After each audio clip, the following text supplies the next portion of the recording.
Why isn't traffic important for a PBN? Why does Google even consider the link if the website has no traffic and very general topics?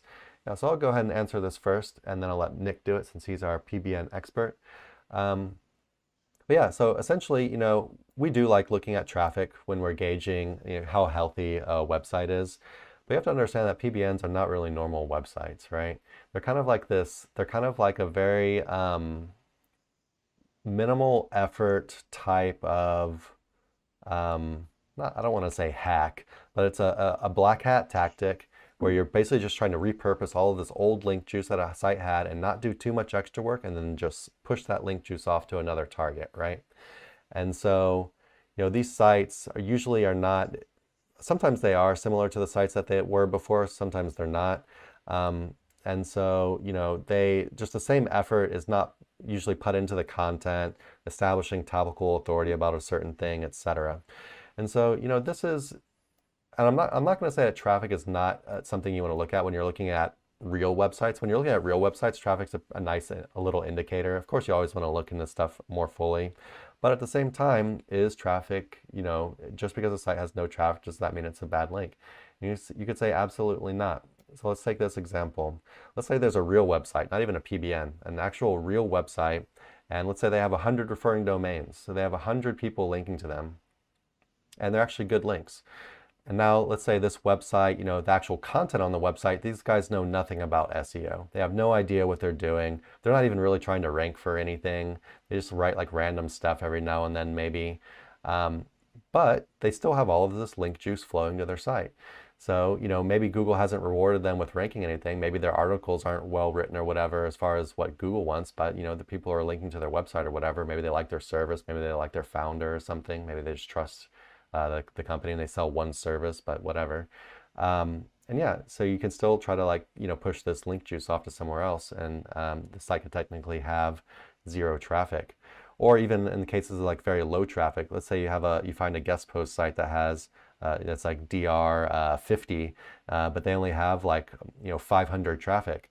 Well, go look at the keywords they're ranking for. Like maybe the keywords that their niche or whatever are just a super low search volume or something. Maybe they're ranking like pretty okay for them. So the site could actually have like real low traffic, but be ranking for what they're actually trying to rank for. So it's definitely just something kind of look in a little bit more. And traffic's definitely not the end all be all, especially when you're talking about a black hat thing like a PBN, which it kind of operates in a different kind of way. It just doesn't really try to function like a real site, really.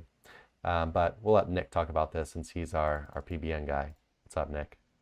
So I think something to consider is, people get kind of obsessed, especially as SEOs, we get obsessed with looking at different data sets and then deciding, oh, well, I like looking at this the most, because it gives me like a broad scope picture or whatever. Traffic for a while was like this trending topic where everything had to be like all traffic. And if it didn't have traffic, it was garbage and blah, blah, blah. But if you think about what's natural, there's tons of mom and pop sites out there that exist, tons. And I was trying to just look up percentages. I'll have to look it up and get back to you. But what percentage of websites out of all the websites that exist or that are known to exist pop up on the top pages of SERPs?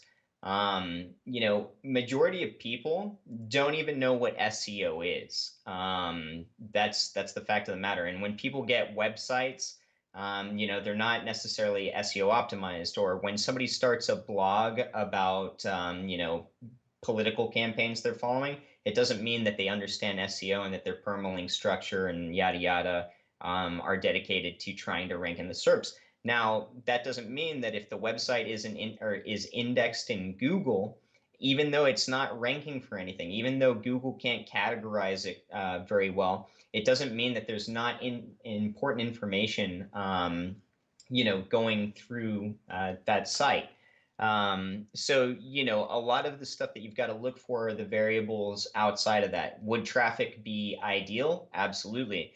But is it an absolute must in order to pass link juice? I would say absolutely not. And I've even, tested it before where I've had like 4 PBNs, if I remember correctly. And it wasn't a very difficult metro, but definitely a pretty decent competitive niche, well, real estate based, where even though they had very little RD going to these expired domains that I purchased to make a PBN out of them specifically for this one asset, since they were very geographic relevant, and they were very niche relevant, with those 4 PBNs alone, no traffic, no nothing, just setting them up like local mom and pop sites, and then linking back, I was able to rank on page one for, a real estate based term using those.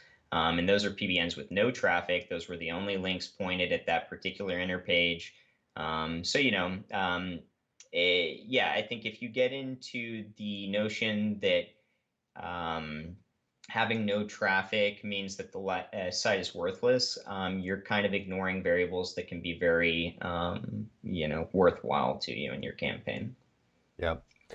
Um, Now, having said that, our PBN, the one that we're currently running, has been up for a long time, and you'll see that like as you start to add new articles, etc., you'll start to move up for different positions.